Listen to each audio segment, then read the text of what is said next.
Hallelujah, praise the lord. ದೇವರ ಪರಿಶುದ್ಧ ನಾಮಕ್ಕೆ ಸ್ತೋತ್ರವಾಗಲಿ. ಈ ರಾತ್ರಿ ವೇಳೆಯಲ್ಲಿ ಮತ್ತೊಂದು ಆವರ್ತಿ ನಮ್ಮನ್ನೆಲ್ಲ ಕರ್ತನ ಕರಗಳಿಗೆ ಒಪ್ಪಿಸಿಕೊಟ್ಟು ಒಂದು ಚಿಕ್ಕ ಪ್ರಾರ್ಥನೆ ಮಾಡೋಣ. ಪ್ರಾರ್ಥನೆ ಮಾಡಿಕೊಂಡು ಒಂದು ವಾಕ್ಯವನ್ನು ನೋಡೋಣ. ಎಲ್ಲವನ್ನು ನಮ್ಮ ಯೇಸು ಸ್ವಾಮಿ ಕೈಯಲ್ಲಿ ಒಪ್ಪಿಸಿಕೊಡೋಣ. ಅವರು ಕಳಿಸಿಕೊಟ್ಟಂಥ ಪವಿತ್ರಾತ್ಮನ ಕರಗಳಲ್ಲಿ ಒಪ್ಪಿಸಿಕೊಡೋಣ. ಚಿಕ್ಕ ಪ್ರಾರ್ಥನೆ ಮಾಡಿಕೊಂಡು ಪ್ರಾರಂಭ ಮಾಡೋಣ. ಪ್ರೀತಿ ಸ್ವರೂಪನಾದ ದೇವರೇ, ಕರುಣೆ ಉಳ್ಳ ಕರ್ತಾವೇ, ನಿಮಗೆ ಸ್ತೋತ್ರಪ್ಪ. ಯೇಸು ಸ್ವಾಮಿ ಅಪ್ಪ, ನಿಮಗೆ ಸ್ತೋತ್ರಪ್ಪ. ಈ ರಾತ್ರಿ ವೇಳೆಯಲ್ಲಿ ಸ್ವಾಮಿ, ಈ ವಾಕ್ಯದೊಂದಿಗೆ ಸ್ವಾಮಿ ದೇವರೇ, ನೀವು ಮಾತನಾಡ್ರಿ. ನೀವು ಕಳಿಸಿಕೊಟ್ಟಂಥ ಪವಿತ್ರಾತ್ಮರೇ, ನೀವು ಸ್ವಾಮಿ ದೇವರೇ ಈ ವಾಕ್ಯದೊಂದಿಗೆ ಮಾತನಾಡಿ. ನಾವೆಲ್ಲರೂ ಕೇಳುತ್ತೇವೆ, ಕೇಳಿಕೊಂಡು ಜೀವಿಸ್ತೇವಪ್ಪ. ಯಾಕಂದರೆ ನಮ್ಮನ್ನು ಕರೆದಾತನು ನಂಬಿಕಸ್ಥನಾಗಿರುವ ದೇವರ, ಅದಕ್ಕಾಗಿ ಪ್ರಾರ್ಥನೆ ಕೇಳಿದಕ್ಕಾಗಿ ನಮಗೆ ಸ್ತೋತ್ರಪ್ಪ. ಯೇಸುಸ್ವಾಮಿ ನಾಮದಲ್ಲಿ ಬೇಡಿಕೊಳ್ಳುತ್ತೇನೆ ಪರಲೋಕ ತಂದೆ. ಒಂದು ವಾಕ್ಯ ಭಾಗವನ್ನು ನೋಡೋಣ. ಯೂದನ ಬರೆದ ಪತ್ರಿಕೆಯಲ್ಲಿ 1ನೇ ಅಧ್ಯಾಯ ಅಲ್ಲಿ 20ನೇ ವಚನವನ್ನ ಒಂದು ಧ್ಯಾನ ಮಾಡೋಣ.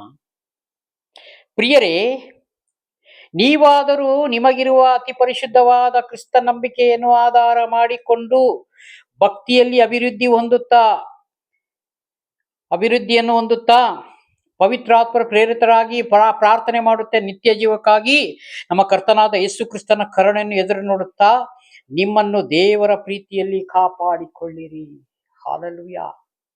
ಇಲ್ಲಿ ಕ್ರಿಸ್ತ ನಂಬಿಕೆಯಲ್ಲಿ ದೃಢವಾಗಿ ನಂಬಿಕೆ ಇಟ್ಟು ನಡೆಯುವಂತ ದೇವ ಜನರಿಗೆ ಹೇಳುವಂತ ಮಾತಾಗಿದೆ. ಹಾಲೆಲೂಯಾ. ನಿಮಗಾದರೂ ಅತಿ ಪರಿಶುದ್ಧವಾದ ಕ್ರಿಸ್ತ ನಂಬಿಕೆ. ಎಂಥ ನಂಬಿಕೆ! ಪರಿಶುದ್ಧವಾದ ಕ್ರಿಸ್ತ ನಂಬಿಕೆ. ಆತನಲ್ಲಿ ನಂಬಿಕೆ ಇಡುವಂಥವರೆಲ್ಲ ಪರಿಶುದ್ಧತೆ ಆಗಲಿಕ್ಕೆ ಹೊರಡುವಂತ ಜನಾಂಗಗಳೇ. ದೇವರ ಮಾತುಗಳನ್ನ ಇವತ್ತು ನಾವು ಲಾಲಿಸಬೇಕು, ಕೇಳಬೇಕು, ಅದ್ರ ಪ್ರಕಾರ ಜೀವಿಸಬೇಕಾಗಿದೆ ಈ ಲೋಕದಲ್ಲಿ. ಹಾಲೆಲೂಯಾ. ಈ ಲೋಕದಲ್ಲ ಭಾಷೆಗಳು, ಅನೇಕ ಭಾಷೆಗಳನ್ನ ಮಾತನಾಡುತ್ತಾರೆ. ಈ ಲೋಕಕ್ಕೆ ಸಂಬಂಧಪಟ್ಟ ಮಾತುಗಳು, ಭಾಷೆಗಳನ್ನೆಲ್ಲ ಆಡುತ್ತಾ ಇದ್ದಾರೆ. ಇದ್ರ ಮಧ್ಯದಲ್ಲಿ ಅತಿ ಪರಿಶುದ್ಧವಾದ ಕ್ರಿಸ್ತ ನಂಬಿಕೆಯನ್ನು ಆಧಾರ ಮಾಡಿಕೊಳ್ಳಬೇಕು. ಯಾರು? ದೇವರಿಗಾಗಿ ಮೀಸಲಾಗಿಟ್ಟಿರುವಂತ ನಾವು ನೀವೇಯ, ಬೇರೆ ಯಾರು ಅಲ್ಲ. ಇಲ್ಲಿ ಏನ್ ಹೇಳ್ತಾ ಇದ್ದಾರೆ ನೋಡಿ, ಮತ್ತೆ ಒಂದ್ಸಲ ಓದಿಕೊಳ್ಳೋಣ. ಪ್ರಿಯರೇ, ನೀವಾದರೂ ನಿಮಗಿರುವ ಅತಿ ಪರಿಶುದ್ಧವಾದ ಕ್ರಿಸ್ತ ನಂಬಿಕೆ. ನೀವಾದರೂ ಅಂದ್ರೆ ಯಾರು? ವಾಕ್ಯವನ್ನು ಕೈಗೊಂಡು ವಾಕ್ಯವನ್ನು ಧ್ಯಾನಿಸಿ ಆಲಯದಲ್ಲಿ ತಪ್ಪಿಸದೆ ಶ್ರದ್ಧೆಯಿಂದ ಆರಾಧನೆ ಮಾಡುತ್ತಾ, ಶ್ರದ್ಧೆಯಿಂದ ವಾಕ್ಯವನ್ನು ಕೇಳುತ್ತಾ, ಶ್ರದ್ಧೆಯಿಂದ ಅದನ್ನ ಪಾಲಿಸುವಂತವರು ನಿಮಗಿರುವ ಅತಿ ಪರಿಶುದ್ಧವಾದ ಕ್ರಿಸ್ತ ನಂಬಿಕೆ. ಹಾಲೆಲೂಯಾ. ಯಾರ ನಂಬಿಕೆ ಹೇಳ್ತಾ ಇದ್ದಾರೆ? ಈ ಲೋಕದ ನಂಬಿಕೆಗಳು ಹೇಳ್ತಾ ಇದ್ದಾರಾ? ಇಲ್ಲ. ಕ್ರಿಸ್ತ ನಂಬಿಕೆಯಲ್ಲಿ ನೀವು ಬರ್ರಿ ಅಂತ. ನಾನು ಪರಿಶುದ್ಧನಾಗಿರುವ ಪ್ರಕಾರವೇ ನೀವೆಲ್ಲರೂ ಪರಿಶುದ್ಧರಾಗಿರಬೇಕು ಎಂಬುದಾಗಿ ಯೇಸು ಸ್ವಾಮಿ ಹೇಳ್ತಾ ಇದ್ದಾರೆ. ಅವಾಗ ಆ ಪರಿಶುದ್ಧತೆ ಇಲ್ಲದೆ ಪರಲೋಕ ಯಾರು ಕಾಣಲಿಕ್ಕೆ ಆಗುವುದಿಲ್ಲ. ಹಾಲೆಲೂಯಾ. ಇವತ್ತು ಎಷ್ಟೋ ಜನಗಳು ಬೇರೆ ಬೇರೆ ರೀತಿ ಅರ್ಥ ಮಾಡ್ಕೊಂಡಿದ್ದಾರೆ. ನಾನು ಆಲಯಕ್ಕೆ ಹೋಗ್ತಾ ಇದ್ದೇನೆ, ನಾನು ಪ್ರಾರ್ಥನೆ ಮಿಸ್ ಮಾಡ್ತಾ ಇದ್ದೇನೆ, ವಾಕ್ಯ ಓದುತ್ತಾ ಇದ್ದೇನೆ, ಇದೆಲ್ಲ ನಿಜ. ದೀಕ್ಷಾಸ್ಥಾನ ತೆಗೆದುಕೊಂಡಿದ್ದೀನಿ, ಮತ್ತೆ ನನ್ನ ಕರ್ತನ ಭೋಜನದಲ್ಲಿ ಪಾಲ್ದಾರಾಗಿದ್ದೀನಿ, ಇದೆಲ್ಲ ನಿಜ. ಇದೆಲ್ಲ ಬೇಕು. ಇದಿಲ್ಲ ಅಂತಂದ್ರೆ ಆಗುವುದಿಲ್ಲ. ಬೇಕು, ನಿಜ. ಆದರೆ ಆ ಕ್ರಿಸ್ತ ನಂಬಿಕೆಯನ್ನು ಪ್ರತಿ ದಿವಸ ನೀವು ಕಾಪಾಡಿಕೊಳ್ಳುತ್ತಾ ಇದ್ದೀರಾ. ಹಾಲೆಲೂಯಾ. ಇದು ಬಹಳ ಮುಖ್ಯ. ಇದು ಬಹಳ ಮುಖ್ಯವಾಗಿದೆ. ಕ್ರಿಸ್ತ ನಂಬಿಕೆಯನ್ನು ನಾವು ಬಿಗಿಯಾಗಿ ಹಿಡಿದುಕೊಳ್ಳಬೇಕು. ಯೇಸುಸ್ವಾಮಿ ಒಂದೊಂದು ಮಾತುಗಳನ್ನೆಲ್ಲ ನಾವು ಹೃದಯದಲ್ಲಿ ನಾವು ಒಂಥರ ಈ ಸ್ಟೋರ್ ಮಾಡಿ ಇಟ್ಕೊಳ್ತೇವಲ್ಲ, ಸ್ಟೋರೇಜ್, ಆ ರೀತಿಯಾಗಿ ನಾವೊಂದು ಒಳಗಡೆ ಇಟ್ಕೊಳ್ಬೇಕಾಗಿದೆ. ಅವಾಗೇನಾಗ್ತದೆ, ಪ್ರತಿ ದಿವಸ ನಾವು ಧ್ಯಾನ ಮಾಡುವಾಗ ಅದು ನಮಗೆ ಹೊರಗಡೆ ಕಳಿಸ್ತದೆ. ಈ ವಾಕ್ಯ ಹಿಂಗೆ ಹೇಳ್ತದೆ ಬ್ರದರ್, ಆ ವಾಕ್ಯ ಹಿಂಗೆ ಹೇಳ್ತದೆ ಬ್ರದರ್. ಹಾಲೆಲೂಯಾ. ಯಾವಾಗಲೂ ನಾವು ದೇವರ ಮಾತುಗಳನ್ನೇ ಆಡ್ತಾ ಇರಬೇಕು, ದೇವರ ನುಡಿಗಳನ್ನ ಲಾಲಿಸ್ಬೇಕು. ನಮ್ಮ ಆತ್ಮಗಳನ್ನ ದೇವರ ಕರಳು ಒಪ್ಪಿಸಿಕೊಟ್ರೆ ದೇವರ ನುಡಿಗಳನ್ನ ಇಲ್ಲಿ ನಾವು ಗ್ರಹಿಸಿಕೊಳ್ಬೇಕು. ಹಾಲೆಲೂಯಾ. ದೇವರು ಏನು ಮಾತನಾಡ್ತಾ ಇದ್ದಾರೆ, ಯಾತಕ್ಕೋಸ್ಕರ ಹೀಗೆ ಹೇಳ್ತಾ ಇದ್ದಾರೆ, ಇದನ್ನ ನಮ್ಗೆ ಗ್ರಹಿಸ್ಕೊಳ್ಳಿಕ್ಕೆ ಸಾಧ್ಯವೇ ಇಲ್ಲ. ಯಾಕೆಂತಂದ್ರೆ ಸ್ಟೋರೇಜ್ ಫುಲ್ ಆಗ್ಬಿಟ್ಟಿದೆ ನಮ್ಮಲ್ಲಿ. ಯಾವುದು? ಈ ಲೋಕದ ಸ್ಟೋರೇಜು ಫುಲ್ ಆಗಿದ್ದಾಗ ದೇವರು ಹೇಳುವಂತ ನಮಗೆ ಆ ಮಾತುಗಳನ್ನ ಎಲ್ಲಿ ನಮಗೆ ಒಳಗಡೆ ಫೀಡ್ ಮಾಡ್ಲಿಕ್ಕೆ ಆಗ್ತದ? ಜಾಗ ಇಲ್ಲ. ಅದಕ್ಕೆ ಈ ಲೋಕದ ಎಲ್ಲವನ್ನು ನಾವು ತ್ಯಜಿಸಬೇಕು, ತೆಗೆದು ಹಾಕಬೇಕು. ಲೋಕಕ್ಕೆ ನಾವು ಬೆನ್ನು ಹಾಕಬೇಕು, ದೇವರ ಕಡೆಗೆ ನಾವು ಮುಖವನ್ನು ಮಾಡಬೇಕು. ಹಾಗಾಗಿ ನಾವು ಕ್ರಿಸ್ತ ನಂಬಿಕೆಯನ್ನು ಆಧಾರ ಮಾಡಿಕೊಂಡು ಭಕ್ತಿಯಲ್ಲಿ ಅಭಿವೃದ್ಧಿ ಹೊಂದುತ್ತಾ ನಿತ್ಯ ಜೀವಕ್ಕಾಗಿ ನಮ್ಮ ಯೇಸು ಸ್ವಾಮಿಯನ್ನ ಹಿಂಬಾಲಿಸಬೇಕು ಅಂತ ಈ ವಾಕ್ಯ ಹೇಳ್ತದೆ.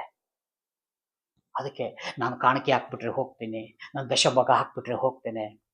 ನನಗೂ ದೇವ್ರಿಗೂ ಬಹಳ ಒಡನಾಟ ಇದೆ. ತುಂಬಾ ಸಂತೋಷ ಬ್ರದರ್, ತುಂಬಾ ಸಂತೋಷ ಸಹೋದರಿ. ಇದ್ರ ಬಗ್ಗೆ ನಾವು ಯಾವುದೇ ಈ ಥರ ವಿಷಯದಲ್ಲಿ ನಾವು ಡೌಟ್ ಪಡಬಾರ್ದು. ಇದೆಲ್ಲ ನಿಜ ಬೇಕು. ಆದರೆ ಯಾವುದೇ ಕಾರಣಕ್ಕೂ ದಿನೇ ದಿನ ಹೆಚ್ಚು ಹೋಗಬೇಕೇ ಹೊರತು ಕಡಿಮೆ ಆಗಬಾರದು. ಈಗ ಒಂದು ಹೈಯರ್ ಎಜುಕೇಶನ್ ಮಾಡ್ತೇವೆ. ಆ ಹೈಯರ್ ಎಜುಕೇಶನ್ ಆಗಿದ ಮೇಲೆ ನಾವು ಯಾರು ಸಾಯೋವರೆಗೂ ನಾವು ಓದಲಿಕ್ಕೆ ಇಷ್ಟಪಡುವುದಿಲ್ಲ. ಇಷ್ಟು ವರ್ಷಗಳ ಕಾಲ ನಾವು ಒಂದು ವಿದ್ಯಾಭ್ಯಾಸಗಳನ್ನ ಮಾಡಿ, ಒಂದು ಎಜುಕೇಶನ್ಗಳನ್ನ ಮಾಡಿ, ಮುಂದೆ ಒಂದು ಡ್ಯೂಟಿಗೆ, ಒಂದು ಜಾಬಿಗೆ ಹತ್ತಬೇಕು. ಹಾಲೆಲೂಯಾ, ನಮ್ಮ ಜೀವನ ನಡೆಸಬೇಕಲ್ಲ. ಅದು ಓಕೆ. ಆದ್ರೆ ಇಲ್ಲಿ ಸಾಯೋ ತನಕ ಕಲಿಬೇಕು. ಈ ಲೋಕ ಬಿಡುವ ತನಕ ನಾವು ದೇವರ ಧ್ಯಾನ ಮಾಡಬೇಕು, ದೇವರು ಹೇಳಿದಾಗೆ ನಡಿಬೇಕು ಇಲ್ಲಿ. ಹಾಲೆಲೂಯಾ, ಇದನ್ನ ದೇವರು ಹೇಳ್ತಾ ಇದ್ದಾರೆ. ನಾನು ಈ 66 ಪುಸ್ತಕ 10 ಸಲ ಓದಿದ್ದೀನಿ ಬ್ರದರ್, 20 ಸಲ ಓದಿದ್ದೀನಿ ಬ್ರದರ್. ಪೂರ್ಣ ಮಾಡಕ್ಕಾಯ್ತಾ? ಇಲ್ಲ. ನಮ್ಮ ಆಯುಷ್ಕಾಲ ಹೋಗ್ತಾ ಇದೆ ಅಷ್ಟೇ. ಇದು ಯಾವಾಗಲೂ ಪೂರ್ಣ ಮಾಡ್ಲಿಕ್ಕೆ ಆಗುವುದಿಲ್ಲ. ಇದು ಆ ರೀತಿಯಾಗಿದೆ. ಇದೇ ಸಂದೇಶವನ್ನ ನಾಳೆ ಮತ್ತೆ ತೆಗೆದುಕೊಳ್ಳುವಾಗ ದೇವರು ಮತ್ತೊಂದು ರೀತಿ ಮಾತನಾಡುತ್ತಾರೆ. ಹಾಲೆಲೂಯಾ. ಅವಾಗ ಹೇಗೆ ಪೂರ್ಣತೆ ಮಾಡಲಿಕ್ಕೆ ಸಾಧ್ಯವೇ ಇಲ್ಲ. ಅದಕ್ಕೆ ದೇವರು ಕೊಡುವಂತ ಈ ಸಂದೇಶಗಳನ್ನ ನಾವು ಲಕ್ಷ್ಯ ಇಟ್ಟು ಧ್ಯಾನದಿಂದ ನಾವು ಕೇಳಬೇಕು, ಜೀವಿಸ್ಬೇಕು. ಯಾವುದೋ ಕೇಳಿ ಕಥೆ ಪುಸ್ತಕಗಳು ಕೇಳಿಬಿಟ್ಟು ಇಲ್ಲಿ ಬಿಡುವುದಲ್ಲ. ಇದನ್ನ ನಿಜವಾಗ್ಲೂ ನಾವು ಕೈಗೊಂಡು ನಡೆದಂತವರಿಗೆ ಬಂಡೆಯ ಮೇಲೆ ಮನ ಕಟ್ಟಿದ ಹೋಲಿಕೆ ಆಗ್ತೇವೆ. ಪ್ರಿಯನಾದ ಸಹೋದರ ಸಹೋದರಿ, ಹಾಲೆಲೂಯಾ. ಇದು ಬಹಳ ಚೆನ್ನಾಗಿ ನಾವು ತಿಳ್ಕೋಬೇಕಾಗಿದೆ. ಹಾಲೆಲೂಯಾ. ಕೆಳಗಡೆ ನಿತ್ಯ ಜೀವಕ್ಕಾಗಿ ನಮ್ಮ ಕರ್ತನಾದ ಯೇಸು ಕ್ರಿಸ್ತನನ್ನು ಕರುಣೆಯನ್ನು ಎದುರು ನೋಡುತ್ತಾ ನಿಮ್ಮನ್ನು ದೇವರ ಪ್ರೀತಿಯಲ್ಲಿ ಕಾಪಾಡಿಕೊಳ್ಳಿರಿ. ಹಾಲೆಲೂಯಾ. ಯೇಸು ಸ್ವಾಮಿನ ನಂಬಬೇಕು, ವಾಕ್ಯದಲ್ಲಿ ಬೆಳೀಬೇಕು. ನಮ್ಮ ನಂಬಿಕೆ ಹೆಚ್ಚು ಮಾಡ್ತಾ ಏನಂತ ಇಲ್ಲಿ ದೇವರ ಪ್ರೀತಿಯಲ್ಲಿ ಕಾಪಾಡಿಕೊಳ್ಬೇಕು. ದೇವರ ಪ್ರೀತಿ ನಮ್ಮಲ್ಲಿ ಇಟ್ಟುಕೊಂಡಿದ್ದಾರಲ್ಲ, ಆ ಪ್ರೀತಿ ಒಳಗಡೆ ನಾವು ಒಳಗಿರ್ಬೇಕು, ಅದ್ರಲ್ಲಿ ಕಾಪಾಡ್ಕೊಳ್ಬೇಕು. ಹೊರಗಡೆ ಎಂದಿಗೂ ಬರಬಾರ್ದು ನಾವು. ಪ್ರಾರ್ಥನೆ ಆಯ್ತು, ವಾಕ್ಯ ಸಂದೇಶ ಮುಗೀತು, ಅಂತ್ಯಾಶೀರ್ವಾದ ಮುಗೀತು, ನಮ್ಮ ಕುಟುಂಬ ಪ್ರಾರ್ಥನೆ ಮುಗೀತು, ಅಪ್ಪ ಸತ್ಯ ಇವತ್ತು ಬೇಗ ಮುಗೀತಲ್ಲ, ಇನ್ನು ನಾಳೆ ತಾನೇ ನೋಡೋಣ. ಅವಾಗ ನಾವು ನಿಜವಾಗಲೂ ದೇವರಲ್ಲಿಲ್ಲ. ಯಾಕೆಂದ್ರೆ ಬೇರೆ ಕೈಯಲ್ಲಿ ಹೋಗಿ ನಾವು ಏನ್ ಮಾಡ್ಕೊಂಡು ಬರ್ತೇವೆ? ಭಾನುವಾರ ಕಣ್ಣಜಗಳಲ್ಲಿ ಒತ್ತುಕೊಂಡು ಬರ್ತೇವೆ. ಏನು ಆಶೀರ್ವಾದ? ಅಂತ್ಯ ಆಶೀರ್ವಾದ ತನಕ ನಾವು ಇದ್ದು ವಾಕ್ಯ ಕೇಳಿ ಆರಾಧನೆ ಮಾಡಿ ಕೈಗಳನ್ನ ತಟ್ಟಿ ಸ್ತೋತ್ರಗಳನ್ನ ಹಾಡಿ ಬರುವಾಗ ನಿಮ್ಮ ಆತ್ಮಕ್ಕೆಷ್ಟು ಸಂತೋಷ ಆಗ್ತದೆ. ಹಲ್ಲೆಲೂಯಾ. ನನಗೆ ಮಾತ್ರ ತುಂಬಾ ಸಂತೋಷ ಇದೆ ಆ ವಿಷಯದಲ್ಲಿ. ಯಾಕಂದ್ರೆ ಇಲ್ಲಿ ತನಕ ದೇವರ ಕೃಪೆಯಲ್ಲಿ ನಮ್ಮನ್ನ ಮರೆಮಾಚಿ ಕಾಪಾಡಿದಾರಲ್ಲ, ಅದಕ್ಕೆ ನಾವು ಸ್ತೋತ್ರ. ಒಬ್ಬ ಯಜಮಾನ ಒಂದು ಗಿಡಗಳನ್ನ ನಟ್ಟಿ ಅದಕ್ಕೆ ನೀರು ಹಾಕಿ ಗೊಬ್ಬರಗಳನ್ನ ಹಾಕಿ ಸಾಕಿದರೆ ಅದು ಬೆಳೀತಾ ಬರ್ತಾ ಆತನಿಗೆ ಫಲ ಕೊಡುವುದಾದರೆ ಆ ಯಜಮಾನ ಎಷ್ಟು ಸಂತೋಷ ಪಡ್ತಾನಲ್ಲವೇ? ಹಲ್ಲೆಲೂಯಾ. ಯೋಚನೆ ಮಾಡ್ರಿ, 1-2 ಮರಗಳನ್ನ ಗಿಡಗಳನ್ನ ಹಾಕಿರ್ತೇವೆ, ಅದಕ್ಕೆ ಒಳ್ಳೆ ಹೂ ಕೊಡ್ತದೆ, ಕಾಯಿ ಕೊಡ್ತದೆ, ತೆಂಗಿನಕಾಯಿ ಕೊಡ್ತದೆ, ಹಣ್ಣು ಹಂಪಲೆಲ್ಲ ಕೊಡುವಾಗ ಅದನ್ನ ಕತ್ತರಿಸ್ತಾನ ಮನುಷ್ಯನಾದರೂ ನಾವೇ ಕತ್ತರಿಸುವುದಿಲ್ಲ. ಅಂದಮೇಲೆ ದೇವರು ಕತ್ತರಿಸ್ತಾರ? ಇಲ್ಲ. ಅಕಸ್ಮಾತ್ ಅದರಲ್ಲಿ ಒಂದು ಸೊಸಿ ಸಣ್ಣದು ಬಂದ್ರೆ ಅದನ್ನ ತೆಗೆದು ಮತ್ತೆ ಗುಂಡಿ ಹಾಕಿ ಪಕ್ಕದಲ್ಲಿ ಮತ್ತೆ ಒಂದು ಹಾಕುತ್ತಾರೆ. ಯಾಕೆ? ಇದೂ ಸತ ಅದರಿಂದ ಬಂದದ್ದೇ, ಇದು ಅದೇ ರೀತಿ ಫಲ ಕೊಡಲಿ ಎಂಬುದಾಗಿ ಮತ್ತೆ ದೇವರು ಹೊರಡುತ್ತಾರೆ, ಅದನ್ನ ಹೆಚ್ಚು ಮಾಡುತ್ತಾರೆ. ಅಲ್ಲಿಗೆ ಅರ್ಥ, ನೀನು ಕ್ರಿಸ್ತನಲ್ಲಿ ಇದ್ದು ಫಲ ಕೊಡುವುದಾದರೆ, ನೀ ಅನೇಕರಿಗೆ ಸಾಕ್ಷಿಗಳಾಗಿ ಇರುವುದಾದರೆ, ಸುವಾರ್ತೆ ಸಾರಿ ನೀನು ಆತ್ಮಗಳನ್ನ ನೀನು ರಕ್ಷಣೆ ಮಾಡೋದಾದ್ರೆ, ನಿನ್ನನ್ನ ದೇವರು ತೆಗಿತಾರ? ಎಂದಿಗೂ ತೆಗೆಯಲ್ಲ. ನಿನ್ನನ್ನು ಅಭಿವೃದ್ಧಿ ಪಡಿಸ್ತಾರೆ ಸ್ವಾಮಿ. ಹಲ್ಲೆಲೂಯಾ. ನಿನ್ನಿಂದ ನನಗೆ ಬಹಳ ಉಪಕಾರ ಇದೆ, ನಿನ್ನಿಂದ ನನಗೆ ಸಹಾಯ ಇದೆ. ಆ ದಿನಗಳಲ್ಲಿ ಮೋಶೆಗೆ ಯಾಕೆ ಆಯ್ಕೆ ಮಾಡಿದ್ರು? ಮೋಶೆ ಹೋಗಿ ನಾನು ಹೇಳಿದೆ ಅಂತೇಳಿ ಫರೋನ ಹತ್ರ ನನ್ನ ಸೈನ್ಯಗಳನ್ನ, ನನ್ನ ಜನಗಳಿಗೆ, ಇಸ್ರಾಯೇಲ್ ಜನ ಕರೆದುಕೊಂಡು ಬಾ. ಹಲ್ಲೆಲೂಯಾ. ಯಾಕೆ ಆಯ್ಕೆ ಮಾಡಿದ್ರು? ಮೋಶೆನೇ ಯಾಕೆ ಆಯ್ಕೆ ಮಾಡಿದ್ರು? ದೇವರ ಇಷ್ಟ. ಅದೇ ರೀತಿಯಾಗಿ ಇವತ್ತು ನಮ್ಮನ್ನ ನಿಮ್ಮನ್ನ ಕರೆದಾತನ ನಂಬಿಕಸ್ಥನಾಗಿದ್ದಾರೆ. ನನ್ನ ಕುಟುಂಬದಲ್ಲಿ ಅನೇಕ ಜನರಿದ್ದಾರೆ, ಯಾರೂ ರಕ್ಷಣೆಗೆ ಬರಲಿಲ್ಲ. ದೇವರು ನನ್ನನ್ನ ಯಾಕೆ ಹಂಗಾರೆ ಆಯ್ಕೆ ಮಾಡಿಕೊಂಡಿದ್ರು? ಹಲ್ಲೆಲೂಯಾ. ಅವರ ಇಷ್ಟ, ನಾನು ಅವರಿಗೆ ಬೇಕು, ಅದನ್ನೇ ನನ್ನನ್ನ ಆಯ್ಕೆ ಮಾಡಿಕೊಂಡಿದ್ದಾರೆ. ಆಯ್ಕೆ ಮಾಡಿಕೊಂಡ ಯಜಮಾನ ಒಂದು ಕೆಲಸ ಕೊಟ್ಟ ಮೇಲೆ ನಾನು ನಡೆಸಬೇಕೋ ಬೇಡವೋ? ಹಲ್ಲೆಲೂಯಾ. ನಾನು ನಡೆಸಲಿಲ್ಲ ಅಂದ್ರೆ ದೇವರಿಗೆ ದ್ರೋಹ ಮಾಡದಂಗೆ ಪ್ರಿಯನಾದ ಸಹೋದರ ಸಹೋದರಿ. ಎಂದಿಗೂ ಆ ಥರ ನಾವು ಇರಬಾರದು. ಯಾಕಂದ್ರೆ ನಮ್ಮ ಆತ್ಮ, ನಮ್ಮ ಪ್ರಾಣ, ನಮ್ಮ ಶರೀರ ಅವರದ್ದು ಸ್ವಂತ, ನಮ್ಮದು ಏನೂ ಇಲ್ಲ. ಈಗ ಮಾತನಾಡ್ತಿರೋ ಬಾಯಿ ಸತ ದೇವರೇ ನಮಗೆ ಸ್ವಂತ ಕೈಯಿಂದ ಮಾಡಿದ್ದಾರಲ್ಲ, ಅದಕ್ಕೆ ನಾವು ಕೃತಜ್ಞತೆ ಹೇಗೆ ಸಲ್ಲಿಸಬೇಕು?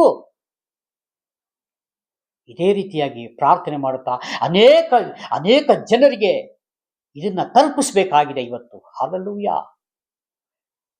ಕ್ರಿಸ್ತ ನಂಬಿಕೆಯನ್ನು ನಾವು ಆಧಾರ ಮಾಡಿಕೊಳ್ಳಬೇಕು. ಭಕ್ತಿಲಿ ಅಭಿವೃದ್ಧಿ ಹೊಂದುತ್ತಾ ನಿತ್ಯ ರಾಜ್ಯಕ್ಕೆ ಹೋಗ್ಬೇಕಾಗಿಲ್ಲ. ಅದಕ್ಕೆ ನಾವು ಇಲ್ಲಿ ಏನಾಗಬೇಕಾಗಿದೆ? ರೆಡಿ ಆಗ್ಬೇಕು. ಈಗ ಯಾವುದೋ ಒಂದು ದೇಶಕ್ಕೆ ಹೋಗ್ಬೇಕಾದ್ರೆ 10 ದಿವಸ 15 ದಿವಸ ಮುಂಚೆನೇ ಮನೇಲಿ ಎಲ್ಲ ಪ್ಯಾಕಿಂಗ್ ನಡೀತಾ ಇದೆ. ಯಾಕೆ? ಅದು ಮರ್ತೋಗ್ತೀವಿ, ಇದು ಮರ್ತೋಗ್ತೀವಿ, ಅದು ಮರ್ತೋಗ್ತೀವಿ. ಎಲ್ಲಾ ಒಂದು ದೊಡ್ಡ ಸೂಟ್ಕೇಸ್ನಲ್ಲಿ ಕೂಡಿಡ್ತೇವೆ ಫ್ಲೈಟ್ನಲ್ಲಿ ಪ್ರಯಾಣ ಮಾಡಿ. ಇವತ್ತು ಇದ್ದು ನಾಳೆ ಹರಿದು ಹೋಗುವಂತ ಈ ಪ್ರಪಂಚಕ್ಕೆ ನಾವು ಇಷ್ಟು ಪ್ರಾಮುಖ್ಯತೆ ಕೊಡಬೇಕಾದ್ರೆ, ನಿತ್ಯ ರಾಜ್ಯಕ್ಕೆ ಹೋಗ್ಬೇಕಾಗುತ್ತಾ ಆ ಸಮಯದಲ್ಲಿ ನಾವು ಏನ್ ಮಾಡ್ಬೇಕಾಗಿದೆ? ಇವನ್ನೆಲ್ಲ ಕಟ್ಕೊಂಡು ಹೋಗ್ಲಿಕ್ಕೆ ಆಗ್ತದ? ಎಂದಿಗೂ ಇಲ್ಲ. ಇದನ್ನೆಲ್ಲ ಒಂದು ಬದಿಲಿಟ್ಟು ಇದೆಲ್ಲ ಮಾಡ್ರಿ, ಬೇಡ ಅಂತ ನಾನು ಹೇಳ್ತಾ ಇಲ್ಲ. ಆದರೆ ದೇವರ ಕಡೆಗೆ ಧ್ಯಾನದಲ್ಲಿ ಇಟ್ಕೊಂಡು ಪರಲೋಕ ರಾಜ್ಯ ಸೇರುವಂತವರು ಇದಕ್ಕಿಂತ ಹೆಚ್ಚು ನಾವು ಗೌರವ ಅಲ್ಲಿ ಕೊಡಬೇಕು ಅಂತ ಅರ್ಥ. ಹಲ್ಲೆಲೂಯಾ. ಈ ಪ್ರಯಾಣ ಮಾಡಲಿಕ್ಕೆ ಯಾವುದು ದೇವರೇನು ಬೇಡ ಅಂತ ಹೇಳಿದ. ನೀನು ಹೇಗೆ ಅಂದ್ರೆ, ನನ್ನದೇ ಆದ ಒಂದು ಚೌಕಟ್ಟಿದೆ, ಆ ಚೌಕಟ್ಟು ಒಳಗಡೆನೆ ನೀನು ಜೀವಿಸಬೇಕಾಗಿದೆ. ಆ ಚೌಕಟ್ಟನ್ನ ಮಾಡಿದಿಲ್ಲ, ಅದ್ರ ಒಳಗೆ ನೀನು ಅದರಿಂದ ಬಿಟ್ಟು ಹೊರಗೆ ಹೋಗ್ಬೇಡ ಅಂತ ಅರ್ಥ. ಹೋಗಿದ್ರೆ ಏನಾಗ್ತದೆ? ಕಳ್ಳನು ಬರ್ತಾನೆ ಹಿಡಿಲಿಕ್ಕೆ. ಹಲ್ಲೆಲೂಯಾ. ಅದು ಜಾಸ್ತಿ ಹಿಡಿದು ಯಾರಿಗೆ? ದೇವರು ಆದುಕೊಂಡ ಜನಾಂಗಗಳ ಮೇಲೆ ಬೇರೆಯವ್ರ ಹತ್ರ ಹೋಗೋದಿಲ್ಲ. ನಮ್ಮಲ್ಲೇ ಭಾರಿ ಶೋಧನೆಗಳು, ಭಾರಿ ಇಕ್ಕಟ್ಟಾದ ಪರಿಸ್ಥಿತಿಗಳು ಇದೆಲ್ಲ ಬರ್ತದೆ. ಆದರೆ ಯೇಸುಸ್ವಾಮಿ ನಮ್ಮ ಸಂಗಡ ಇರುವಾಗ ಜಯವನ್ನು ಕೊಡ್ತಾ ಇರ್ತಾರೆ. ನಾವು ಶಪಿಸಿ ಅಲ್ಲಿಂದ ದೇವರು ಕೊಟ್ಟಂತ ಒಂದು ಬಲದಿಂದ ನಾವು ಹಾದುಕೊಂಡು ಹೋಗ್ಬೇಕಾಗಿದೆ ಇವತ್ತು. ಏನಾದ ಸರ್, ಅದಕ್ಕಾಗಿ ದೇವರನ್ನು ನಾವು ಹೆಚ್ಚಾಗಿ ನಂಬಿಕೆಯಿಂದ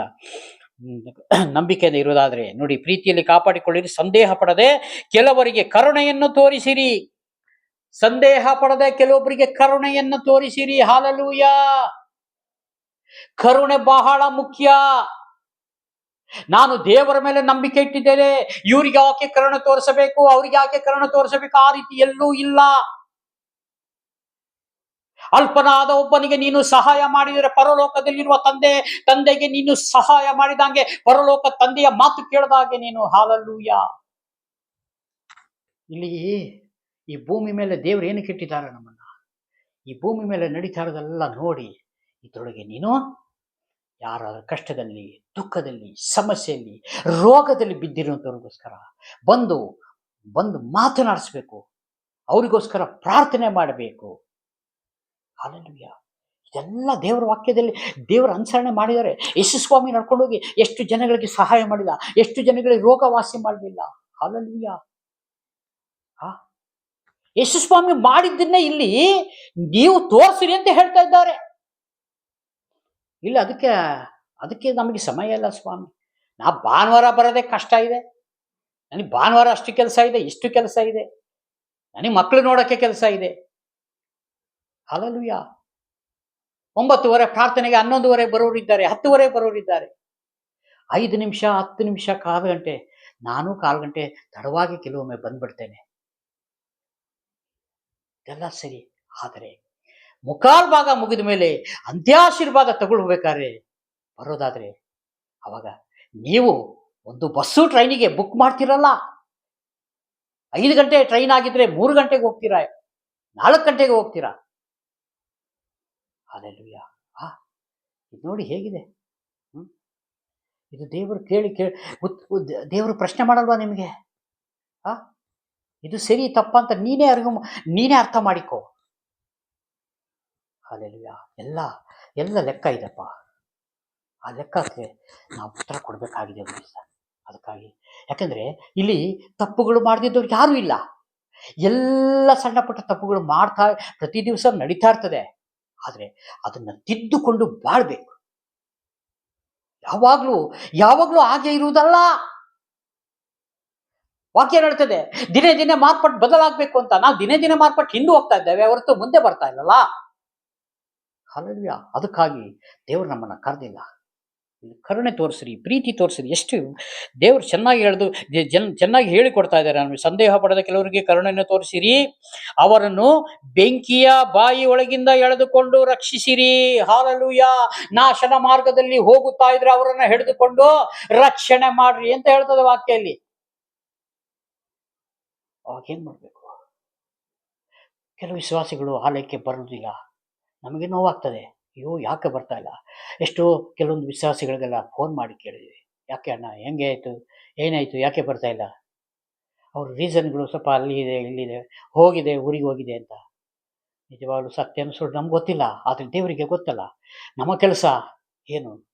ಕುರಿಗಳನ್ನು ಸರಿಯಾಗಿ ಓಡಿಸಿಕೊಂಡು ಹೋಗುವಂಥದ್ದೇ ಅಷ್ಟೇ. ವಾಕ್ಯದ ಕಡೆ ನಡೀರಿ ಅಂತ ಅವರಿಗೆ ಹೇಳಿಕೊಂಡು ಹೋಗುವಂತ ನಮ್ಮ ಕೆಲಸ ಆಗಿದೆ. ಹಲ್ಲೆಲೂಯಾ. ಹಾಗಾಗಿ ಕೆಲವರನ್ನು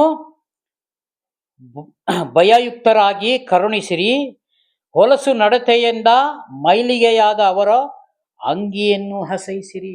ಹೊಲಸು ನಡತೆ, ದೇವರಿಗೆ ವಿರೋಧವಾದ ನಡತೆ, ಮಾತುಗಳು ಇವೆಲ್ಲ ಇರುವುದಾದ್ರೆ ಅವರ ಅಂಗಿ ಸತ ನೀವು ಹಸೈಸಿರಿ ಅಂತ ಹೇಳ್ತಾರೆ ವಾಕ್ಯ. ಕರುಣೆ ತೋರಿಸ್ರಿ, ಹೇಳ್ರಿ, ವಾಕ್ಯ ಹೇಳ್ರಿ. ದೇವರು ಇಂಥವರು, ಇಷ್ಟು ಒಳ್ಳೆಯವರು, ಇಷ್ಟು ಪ್ರೀತಿ ಉಳ್ಳವರು, ಇಷ್ಟು ಕರುಣೆ ಉಳ್ಳವರು, ಇಷ್ಟು ಸಹಿಸಿಕೊಳ್ಳುವವರು, ಇದೆಲ್ಲ ಹೇಳ್ರಿ. ಅದೆಲ್ಲ ಅವ್ರು ಕೇಳಿ ರಿಜೆಕ್ಟ್ ಮಾಡಿ ಹೋಗಿದರೆ ಅವ್ರನ್ನ ಹತ್ರ ಸೇರಿಸ್ಬೇಡ. ಆದರೆ ಅವರ ಅಂಗಿಗಳನ್ನು ಅಸಹಿಸಿರಿ ಅಂತದೆ ವಾಕ್ಯ. ಅದಕ್ಕಾಗಿ ನಾವು ದೇವರ ಭಕ್ತಿಯಲ್ಲಿ ವೃದ್ಧಿ ಹೊಂದುತ್ತಾ ಪವಿತ್ರಾತ್ಮನು ಪ್ರೇರೇಪಣೆಯಿಂದ ಅನ್ಯ ಭಾಷೆಗಳನ್ನ ಮಾತನಾಡುತ್ತಾ ದೇವರಿಗೆ ಒಳಗಾಗಬೇಕಾಗಿದೆ ಇವತ್ತು. ಹಲ್ಲೆಲೂಯಾ. ನಾನು ಅವಾಗಲೇ ಹೇಳಿದಾಗೆ ಒಂದು ಎಜುಕೇಶನ್ ಮಾಡಿ ಮುಗಿಸಿದಾಗೆ ಅಲ್ಲ, ಇದು ಯಾವಾಗ್ಲೂ ನಾವು ಕಲಿತಾ ಇರೋದೆ. ಇದಕ್ಕೆ ಲಾಸ್ಟ್ ಇಲ್ಲ, ನಮಗೆ ಲಾಸ್ಟ್ ಇದೆ. ಇದಕ್ಕೆ ಎಂದಿಗೂ ಲಾಸ್ಟ್ ಇಲ್ಲ ಪ್ರಿಯನಾದ ಸಹೋದರ ಸಹೋದರಿ. ಇದು ಚೆನ್ನಾಗಿ ನಾವು ಅರ್ಥ ಮಾಡಿಕೊಳ್ಳಬೇಕು. ಈ ಕೊಟ್ಟಂತ ಸಂದೇಶಕ್ಕಾಗಿ ಸ್ತೋತ್ರ. ಚಿಕ್ಕ ಪ್ರಾರ್ಥನೆ ಮಾಡಿ ಈ ವಾಕ್ಯವನ್ನು ಮುಕ್ತಾಯ ಮಾಡೋಣ. ಪ್ರೀತಿ ಸ್ವರೂಪನಾದ ದೇವರೇ ಯೇಸು ಸ್ವಾಮಿ, ಅಪ್ಪ ನಿಮಗೆ ಸ್ತೋತ್ರ. ಪವಿತ್ರಾತ್ಮರೇ, ಈ ವಾಕ್ಯದೊಂದಿಗೆ ನೀವು ಮಾತನಾಡೋದಕ್ಕಾಗಿ ಸ್ತೋತ್ರ. ಯೇಸುವೇ ಕರ್ತನೆ, ಸ್ವಾಮಿ ಈ ವಿಡಿಯೋ ಮುಖಾಂತರ ನೋಡುತ್ತಾ ಪ್ರತಿಯೊಂದು ಸಹೋದರ ಸಹೋದರರಿಗೆ ಸ್ವಾಮಿ ದೇವರೇ ನೆನೆಸಿಕೊಂಡು ಸ್ವಾಮಿನ ಪ್ರಾರ್ಥನೆ ಮಾಡ್ತಾನೆ ಸ್ವಾಮಿ ದೇವರೇ. ಅವರೆಲ್ಲರೂ ಸ್ವಾಮಿ ದೇವರೇ ಕರ್ತನೆ ವಾಕ್ಯದಲ್ಲಿ ಪ್ರಾರ್ಥನೆಯಲ್ಲಿ ಹೆಚ್ಚಾಗಿ ಬಲಗೊಳ್ಳುವಂತೆ ಸಹಾಯ ಮಾಡು. ಯಾವ ಕರ್ತನೆ ಯಾವ ದುಷ್ಟಾತ್ಮ ಕ್ರಿಯೆಗಳಲ್ಲಿ ಸ್ವಾಮಿ ದೇವರೇ ತಪ್ಪಿಸಿಕೊಳ್ಳುವಂತೆ ನಿನ್ನ ದಾರಿಯನ್ನು ತೋರಿಸುವಂತ ದೇವರಾಗಿದ್ದಕ್ಕಾಗಿ ಸ್ತೋತ್ರಪ್ಪ ಕರ್ತನೆ. ಹಾಗೆ ಮಾಡಿದಕ್ಕಾಗಿ ಸ್ತೋತ್ರ. ಪ್ರಾರ್ಥನೆ ಕೇಳಿದಕ್ಕಾಗಿ ಸ್ತೋತ್ರ. ಯೇಸು ಸ್ವಾಮಿ ನಾಮದಲ್ಲಿ ಬೇಡಿಕೊಳ್ತೇನೆ ಪರಲೋಕದ ತಂದೆಯಾದ ದೇವರೇ, ಆಮೇನ್. Praise the lord. ದೇವರೆಲ್ಲರನ್ನು ಆಶೀರ್ವದಿಸಲಿ. ಆಮೇನ್, ಆಮೇನ್, ಆಮೇನ್.